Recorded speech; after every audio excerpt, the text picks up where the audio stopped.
I may be compelled to face danger but never fear it, and while our soldiers can stand and fight, I can stand and feed and nurse them. Born on Christmas Day of 1821, Clara Barton was born in Oxford, Massachusetts. At the age of 15, she established a free public school in New Jersey. Not being able to be the principal of her own school, Barton moved to D.C. to become a patent clerk. During the American Civil War, Barton provided medical services on the battlefield. After the war, she traveled to Europe to rest but discovered the International Red Cross and found herself helping out at the Franco-Prussian War. Back in America, Barton lobbied for America to sign the Geneva Treaty. The American Red Cross was founded in 1881. Throughout the 1800s and the early 1900s, the American Red Cross helped with disaster relief. In April 12, 1912, Clara Barton died in her home, Glen Echo, Maryland. Clara Barton was born to Captain Stephen Barton and Sarah Stone Barton. Clara had 4 older siblings, Dorothea, called Dolly, Stephen, David, and Sally. Dolly was the eldest child. She was a brilliant young lady who wanted to learn more about the world around her. Sally and Dolly both taught Clara how to read and write. In 1861, Sally and Clara helped to collect food and supplies for the Union troops. David taught her many things. In 1833, David fell from the roof during a barn raising. He was Clara's first patient. Clara, at that time, was 11 years old. She tended to his wounds with leeches and medicine. For the next 2 years, Clara was David's nurse. David was finally cured when a steam doctor came and healed David. He was an assistant quartermaster for the Union Army. Clara's father taught her geography, military tactics, and the importance of having the army equipped with arms, food, clothing, and medical supplies by telling her stories of the Indian Wars in Ohio and Michigan. Julian Hubbell was Clara Barton's supporter. When Barton first lobbied for America to sign the Geneva Treaty, Hubbell immediately sent his support for her. He helped Barton organize the American Red Cross's first headquarters. When the Johnstown Flood struck, he sent people and supplies to Pennsylvania. He often took charge when Barton was not available. The reason Clara Barton started the American Red Cross in 1882 was from the memories and experiences of Henry Dunant, who was born May 8, 1828. He went to modern-day Italy on a business trip in 1859 and at the same time witnessed the aftermath of the Battle of Solferino. Even the Geneva Convention has a base built on Dunant's ideas. But the idea for the good of humanity didn't come from Dunant's own thoughts.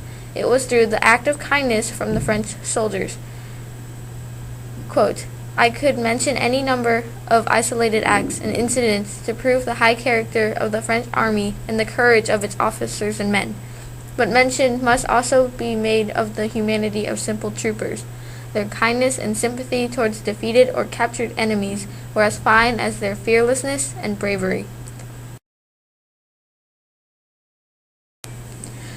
Dunant watched the French soldiers collecting their enemies' bodies and bringing them to a hospital. Later, Dunant started helping a soldier who was wounded and found he really enjoyed helping others. He paid for supplies to aid the wounded and spent much of his time and money to those in need. Dunant later died on October 30th, 1910. You have not lived today until you have done something for someone who can never repay you. May 31st, 1889 was the date of the Johnstown Flood, which was caused by the failure of the South Fork Dam. The storm from Kansas and Nebraska had formed since May 28th, traveling eastwards and gave approximately 6 to 10 inches of rainfall. The next day, Lake Conemaugh was swollen with water. A group of men formed by Elias, the president of South Fork Fishing and Hunting Club, were sent to relieve the clogged dam. The dam was clogged by the waste and the broken fishing traps left behind. The men tried to dig through and use mud to fix the eroding, but nothing worked. After many failed attempts, the men left around 1:30 p.m. Meanwhile, in Johnstown, the water level rose by 10 feet. Men were dispatched to send telegrams in nearby cities of the situation, but the flood had knocked down telegraph lines and railroad tracks, making communication almost impossible.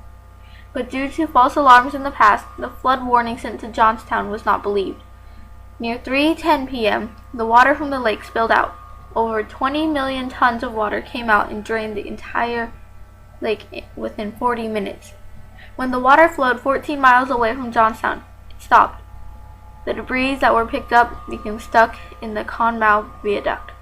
Then 7 minutes later, the water continued to flow again.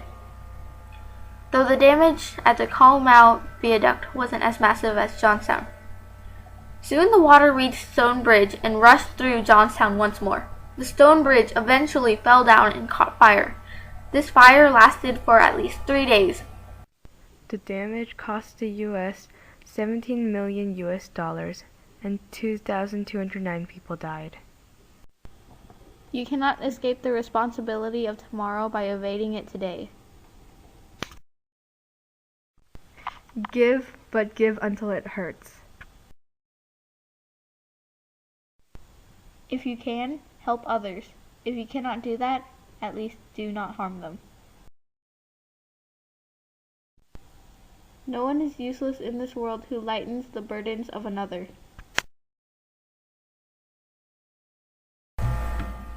The American Red Cross helped in the Spanish-American War in 1898. Necessities such as food, comfort, and medical supplies were taken care of. Clara Barton, age 76, went to help. A charter was given in 1900 from the government for the American Red Cross's hard work. The American Red Cross was founded by Clara Barton and her acquaintances after they had heard of the Swiss's idea of the International Red Cross Network. While Barton was visiting Europe after the Civil War, she had heard of the idea for the global network. Returning home, she campaigned for an American Red Cross and for the sanction of the Geneva Convention, protecting the war-injured in their humanitarian principles, which the United States ratified in 1882. Barton led the Red Cross for 23 years, during which time the first domestic relief effort at the Johnstown Flood occurred. The Red Cross is still the most active disaster relief effort on the planet. The motto of the American Red Cross was Inter Armas Caritas. Translated from Latin, this means in war, charity. This motto meant that even though there were wars and disasters going around, the American Red Cross would always help and give charity to those in need. The door that nobody else will go in at seems always to swing open widely for me.